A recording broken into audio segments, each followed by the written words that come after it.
Hi, I'm Georgina Laycock, I'm an editorial director at Penguin Press. And I'm Alexis Kirschbaum, I'm an editorial director at Penguin Classics. And I'm Stefan McGrath, I'm the managing director of Penguin Press.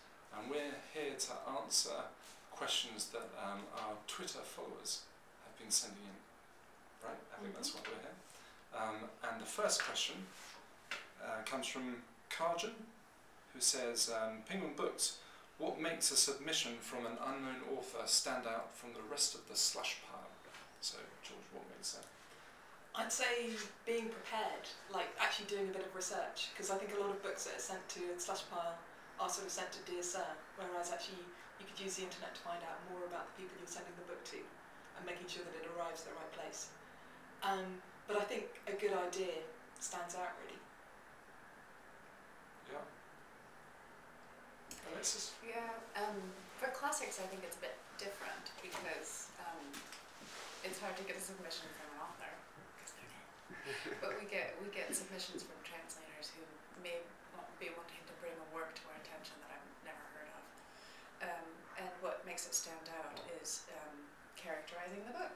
And so I have a sense of what the book is like to read. And I don't really need to hear from them how they think the book will do or what they think the market is, because I think that's kind of our jobs.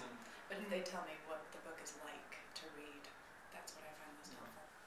I'd agree with that. I think telling us our job about the market doesn't really play well.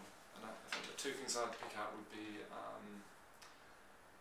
when we're looking at manuscripts of non-fiction, would be originality, you know, that it's something different, and sort of speed, that very quickly you encounter something original or fresh in the book. I think sometimes there's so much sort of setup in the submission.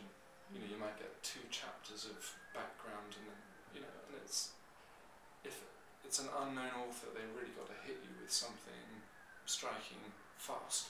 So I'd say be original and get your originality in quickly.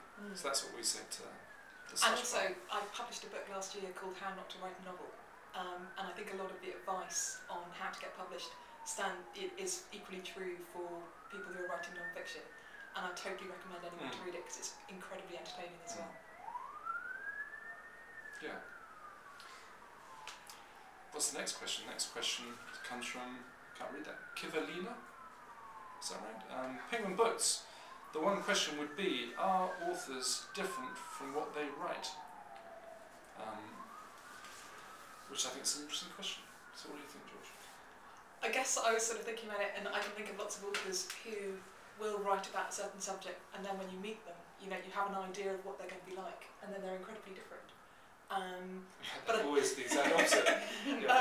But I think it may well be that sort of as with your family, that you speak in different registers, that, you know, you wouldn't swear when you're talking to your grandmother, say, or whatever, that actually there are all of these different ways that people talk, and a good writer,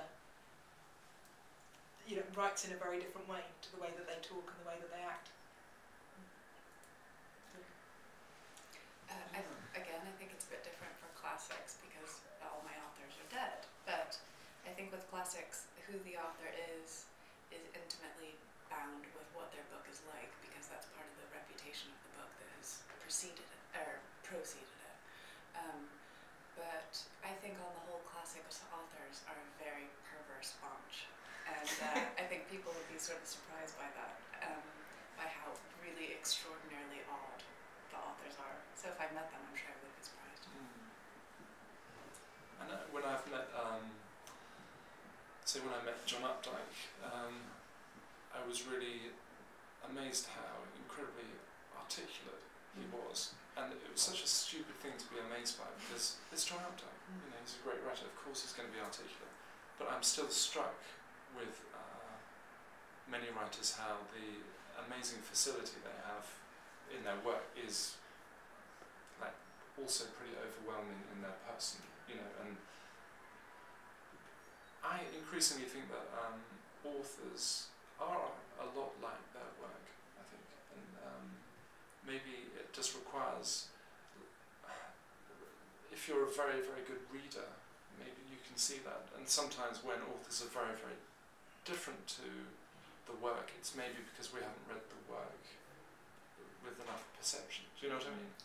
Because sometimes they do seem to be the opposite, but maybe the book, if you shake it, shows that it's actually not what it first appears to be. I don't know.